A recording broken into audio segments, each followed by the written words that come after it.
जोहार दोस्तों, हमारा चैनल ऑनलाइन पढ़ाई पर स्वागत है। आइए हम लोग देखते हैं क्लास 10 सीबीएसई बेस्ड है ना, साइंस चैप्टर है हम लोग का केमिकल रिएक्शन एंड इक्वेशन। और इसमें हम लोग देख रहे हैं types of chemical reaction. Types of chemical reaction में आज हम लोग देखेंगे exothermic reaction and endothermic reaction. तो यहाँ पर हम लोग पहले देखते हैं एक्सोथर्मिक रिएक्शन। ये क्या होता है? The reaction in which heat is released along with formation of product.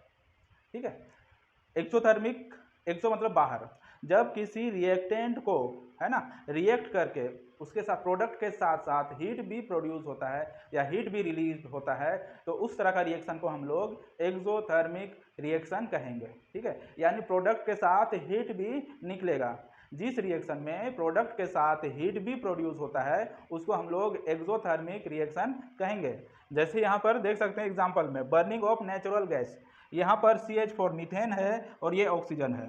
जब मीथेन और ऑक्सीजन रिएक्ट करेगा तो कार्बन डाइऑक्साइड बनेगा, वाटर बनेगा और यहाँ पर हीट रिलीज होगा।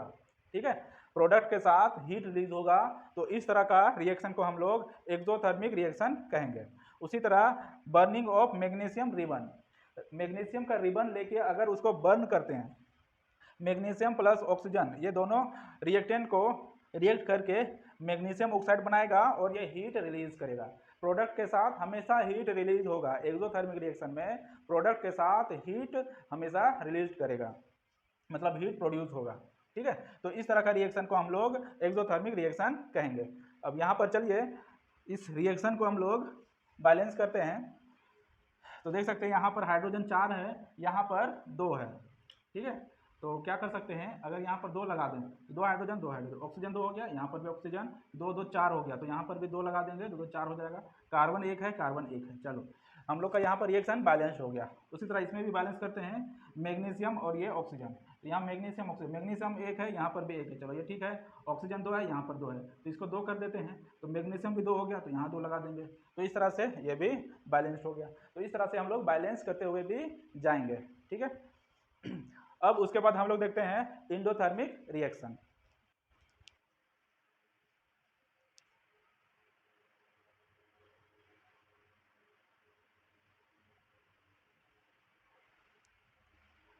चलिए एंडोथर्मिक रिएक्शन देखते हैं।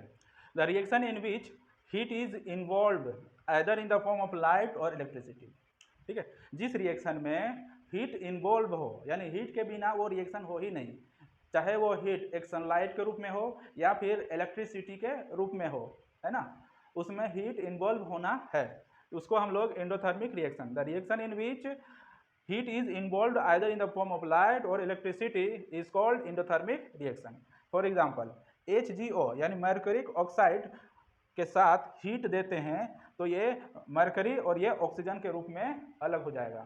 ठीक है, ये Hg है, इसको मर्करी सिंबलिक फॉर्म है Hg मर्करी का, तो ये मर्करी ऑक्साइड हो गया। यहाँ पर एमोनियम क्लोराइड है NH4 एमोनियम और ये क्लोराइड Cl क्लोराइड। अगर इसके साथ हीट ऐड कर देते हैं तो ये एमोनिया बनेगा और ये HCl हाइड्रोक्लोरिक एसिड बनेगा। ये एमोनियम क्लोराइड एमोनियम क्लोराइड है और ये एमोनिया है। ठीक है, ये बेरियम हाइड्रोक्साइड है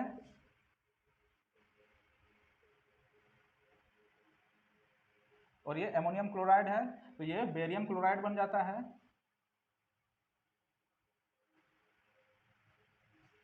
एमोनिया और ये वाटर हो गया। ठीक है, उसी तरह यहाँ कार्बन डाइऑक्साइड को वाटर के साथ सनलाइट के प्रेजेंट में, सनलाइट भी हीट देता है, तो सनलाइट के प्रेजेंट में जब इसको रिएक्शन कराते हैं तो ये ग्लूकोज बनता है, ग्लूकोज C6H12O6, ऑक्सीजन और ये वाटर के रूप में निकल जाता है। ठीक है, तो इस तरह का जो रिएक्शन होता है इसको एंडोथर्मिक रिएक्शन, यानी कि इसमें रिएक्टेंट के साथ हीट इन्वॉल्व करना पड़ता है, हीट देना पड़ता है, तब जाके ये रिएक्शन करेगा। ठीक है, बिना हीट दिए ये रिएक्शन नहीं करेगा। तो इस तरह का रिएक्शन को हम लोग एंडोथर्मिक रिएक्शन कहेंगे।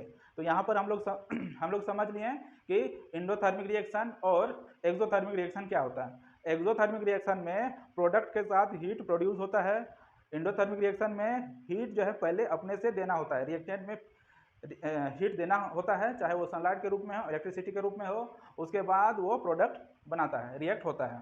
ठीक है, अब यहाँ पर हम लोग बैलेंस करते हैं इक्वेशन को। जैसे यहाँ पर मरकरी 1 है, ऑक्सीजन 1 है, यहाँ ऑक्सीजन 2 हो गया, तो यहाँ पर 2 लगा देंगे, तो मरकरी भी 2 हो गया, तो यहाँ 2 लगा देंगे।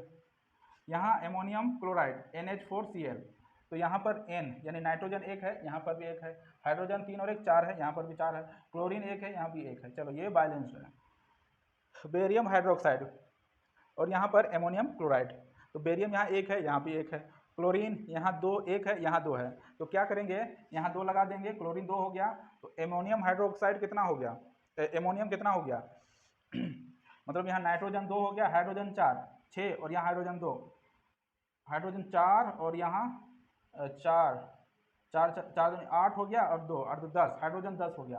तो यहाँ पर 10 कैसे लगा सकते हैं, अच्छा उससे पहले नाइट्रोजन देख सकते हैं, नाइट्रोजन कितना है, नाइट्रोजन यहाँ 2 हो गया, तो अगर यहाँ 2 लगाते हैं तो नाइट्रोजन, तो हाइड्रोजन 3 दूनी 6 और 6, तो यहाँ अगर 2 देते हैं 4 6 4 10 हो गया, ऑक्सीजन 2 हो गया, ऑक्सीजन यहाँ 2 है, ठीक है, हाइड्रोजन 10 हो गया, क्लोरीन 2 हो गया, क्लोरीन 2 है, बेरियम 1 है, बेरियम 1 है, इस तरह से बैलेंस हो गया। उसी तरह यहाँ पर कार्बन डाइऑक्साइड को पानी के साथ रिएक्ट करेंगे सनलाइट के प्रेजेंस में, तो ये ग्लूकोज बनेगा। ये जब हम लोग पेड़ों पर जब बायोलॉजी पढ़ते हैं तो उसमें पेड़ में रिस्पिरेशन कैसे होता है, ठीक है, वहाँ पर किस तरह से पेड़ के पत्ते में अपना भोजन बनाता है, वही चीज़ ये है ना। वहाँ पर कार्बन डाइऑक्साइड और वाटर मिलके है, ठीक है, वहाँ पर फोटोसिंथेसिस होता है सनलाइट के प्रेजेंस में, तो ये ग्लूकोज निकलता है, ऑक्सीजन देता है और वाटर के फॉर्म में निकलता है, ठीक है। तो ये C6H12O6 है। अब इसको हम लोग बैलेंस करते हैं, यहाँ पर देख सकते हैं कार्बन 6 है, यहाँ 1 ही है, हाइड्रोजन 2 है, हाइड्रोजन इधर कितना है 6 6 12 और 12 24 है, ठीक है। तो क्या कर सकते हैं, यहाँ पर 12 से मल्टीप्लाई करेंगे 24 हो गया, तो ऑक्सीजन 12 तो 14 हो गया, और इधर कितना हो गया 6 12 12 और 6 18 18 और 6 कितना हो गया 6 12 और 12 24 ऑक्सीजन हो रहा है। तो यहाँ पर 12 ऑक्सीजन हो गया, और यहाँ पर अगर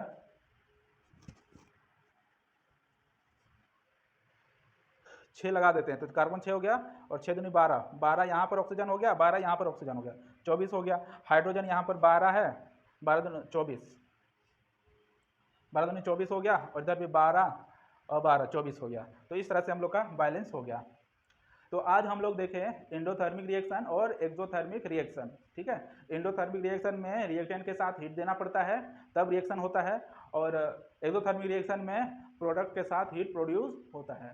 तो आज के लिए इतना ही, नेक्स्ट हम लोग करेंगे डिस्प्लेसमेंट रिएक्शन। अगर वीडियोज़ आप लोग को पसंद आ रहा हो तो लाइक करें, चैनल को सब्सक्राइब करें, है ना, और साथ ही साथ बेल आइकन को भी प्रेस करें। देख, तो अभी के लिए इतना ही, धन्यवाद।